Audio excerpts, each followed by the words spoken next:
The future of a people is safe only in the hands of those to whom our past is sacred.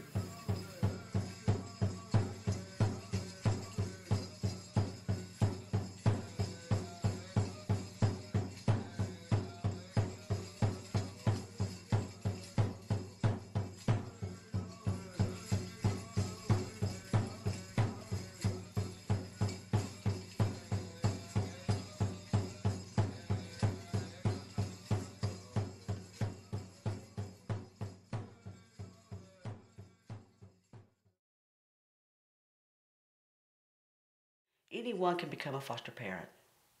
You don't have to be married. You don't have to make millions of dollars. You don't have to be a parent. Who can become a foster parent is someone who can make that commitment with their heart and their head and know that it's for a lifetime, that has that love and that calling to give that child forever, because that's what it takes. We adopted Lindsay back in early 2000. She came home one day and said, what do you think about, trying to bring Lindsay into our home, and, maybe at some point, if it works out, to adopt her. And, there was no hesitation in our mind. She's not adopted. I mean, she's our child. And, she's a sister to the sisters and a sister to the brother. I mean, there's no separation there. We've had probably 18, 20 foster children that have lived with us more than 3 or 4 weeks, some of them years, some of them months.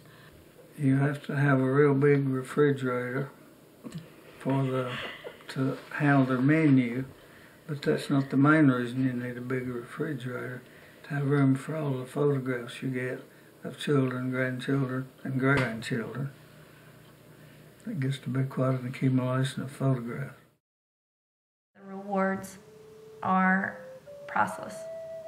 To know that you have had such an impact on a child that's coming from an unfortunate situation, there's nothing better than knowing, in our situation, just knowing how it could have been for her and how it is.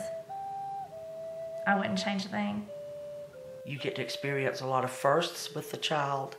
You get to experience maybe some first steps, some first smiles, the experiences of parades, the big drums and the smiles on their face.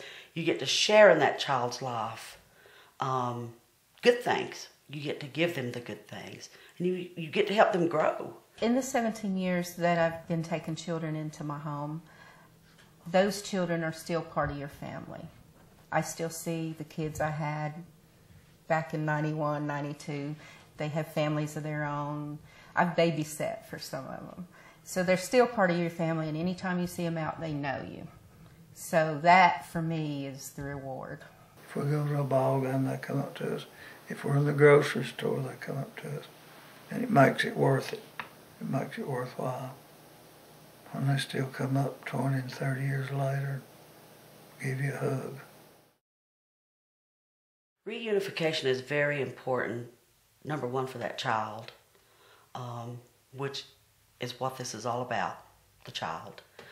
Nobody can love that child more than a mother or a father, or give to him what a healthy parent could do.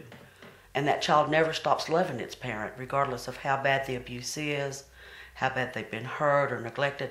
A child doesn't stop loving that parent. And they deserve to grow up in a healthy home.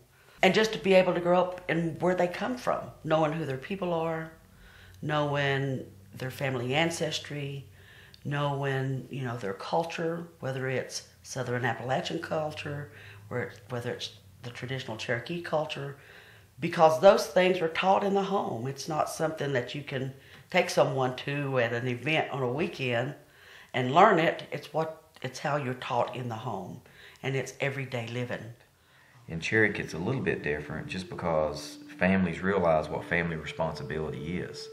And we haven't always had a long list of foster parents, and because most of the time families step up, whether it's the grandma or an aunt or, you know, whatever the scenario is. And so, but in regards to foster parents, I mean, there's an obvious need.